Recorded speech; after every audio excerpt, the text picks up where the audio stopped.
Nintendo, Sega Genesis. When I was dead broke, man, I couldn't picture this. Super Nintendo, Sega Genesis. When I was dead broke, man, I couldn't picture this. Hey, what is good, YouTube? It is Ramiyaku Jouten from the Rogue Assassins from Executive Gaming Order, aka Ego, and I have a pretty good gameplay here. Like, I joined a little bit late, like it wasn't too serious. You know, as you can see, the score is 17-14. My team is down. Come in here and I absolutely just destroy these cats. I went 50 something and 8. Like, I don't remember exactly the score. It was either 51 and 8 or 58 and 8. Pretty much 50 plus and 8. I don't really remember the exact score I finished up at the end, but the reason why I decided to upload this is because we were down for the majority of the game. And as you can see, I finally have my diamond camo. I have it for both my SMGs and assault rifle. So now I can venture out a little bit more into the game modes. I can play whatever I feel like playing and just do that. And I'm going to be playing a lot of Search and Destroy because that's usually like my main game type. And I love Search. But Search in this game, it's good, but it doesn't feel like searching past Call of Duty titles where, you know, it's a little bit more strategical and stuff like that. Like, all the maps in this game are extremely small, extremely tight. So Search and Destroy is just a lot of bump and grind type of gameplay going on. So that's, I don't know. I mean, I like Search and Destroy no matter what, but I mean, in this game, it just doesn't feel like Search and Destroy. It's just a lot of rush tactics, pretty much, because all the maps are extremely small. You know, with the exception of a few maps like Turbine and stuff. But even Turbine, you get in a rush class, and you're pretty much at the bomb sites as fast as you can be. So, all that being said, downloadable content. It's been like, what, a week since it's been revealed by Treyarch themselves in a trailer, and I like what they're doing. The maps of the upcoming Revolution DLC, it seems, you know, fairly interesting. The four maps of multiplayer is Hydro, Mirage, Grind, and Downhill. And the only one that I'm really looking forward to is Mirage, because Mirage reminds me a lot of Castle. Was it Castle? Yeah, I believe it was Castle from World at War.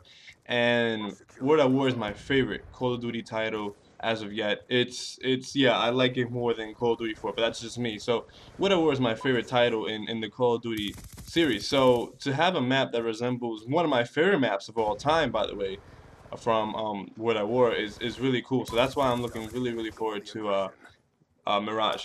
Now the other maps are pretty good as well. I mean, I'm also looking forward to Grind. Grind is like brand new take on how maps are done, because in Call of Duty we always have these sharp corners and we have these sharp cover templates and things like that, like walls and boxes and barrels and things like that. But Grind is a little bit different. Grind has all these curves and things of that nature, so taking cover isn't going to be the greatest thing to do on Grind.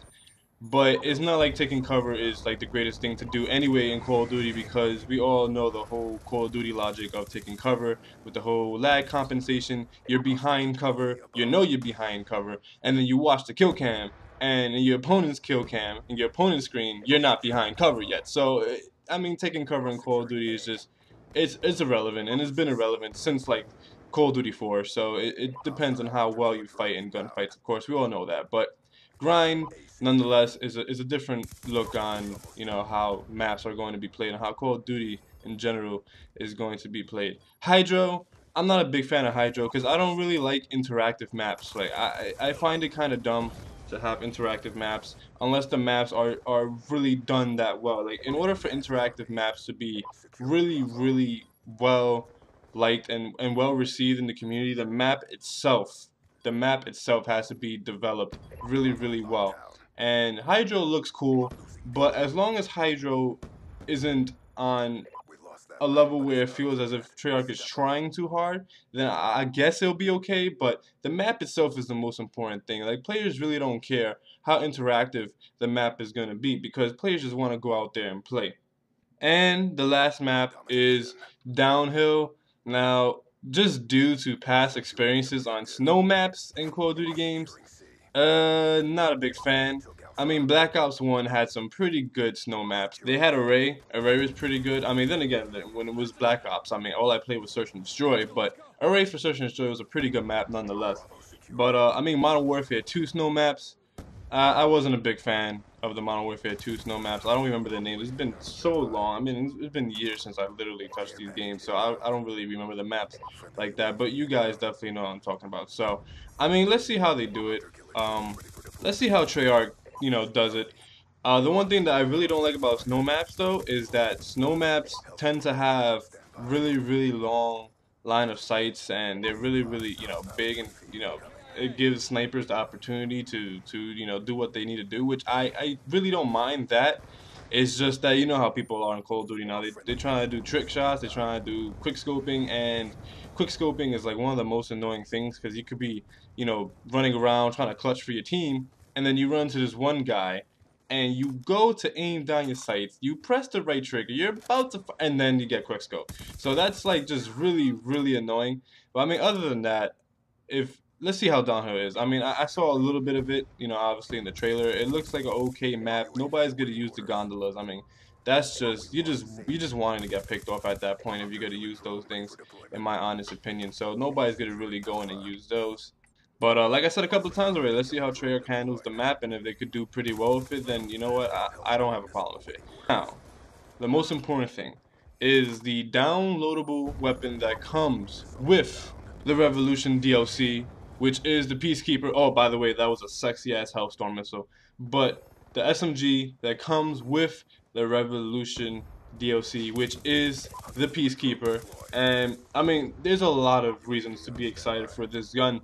Not just because it's a hybrid between a submachine gun and an assault rifle, which can mean a lot of things. It can mean it either sucks really, really bad, or it's really, really fucking OP broken.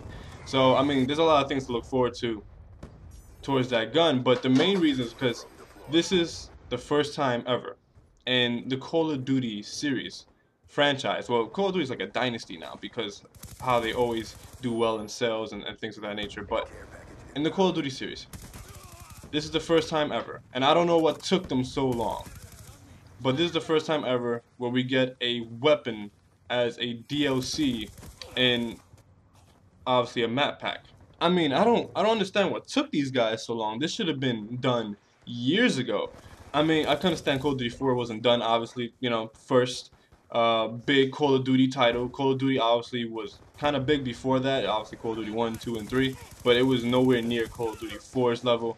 And then obviously we had World at War, but this should have been done starting from Modern Warfare 2.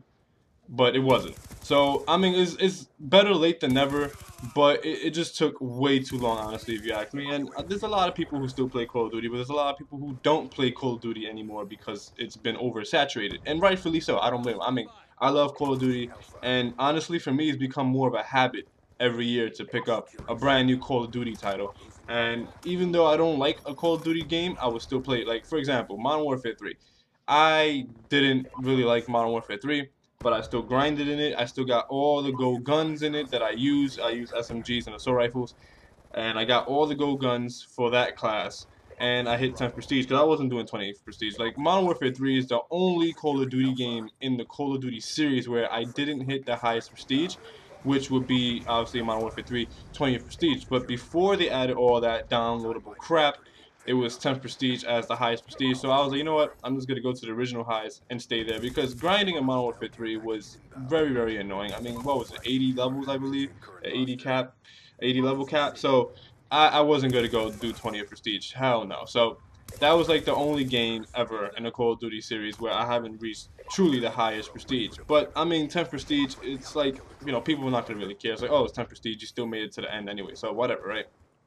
But the one thing I'm definitely waiting for on one of these developing companies to do, developers I should say, whether it be Infinity Ward or Treyarch, is do a downloadable content where they have all the maps from previous Call of Duty games. And for example, if Treyarch can't get the Infinity Ward maps, then that's fine, that's understandable. But if they could get all the Treyarch maps that they've done in the past, with a War maps and Black Ops 1 maps, then that'll be an amazing DLC. I don't even care if that's like $30. I mean, I had the season pass, so I'll probably get it for free, but I don't care if it's like $30. I will buy that shit. So anyway, I hope you guys enjoyed this gameplay. I'm Jouten, and peace out, guys. I stay watching for any and all spiral kings who scheme to keep us underground away from our dreams. Yo, my team was destined to pierce the heavens.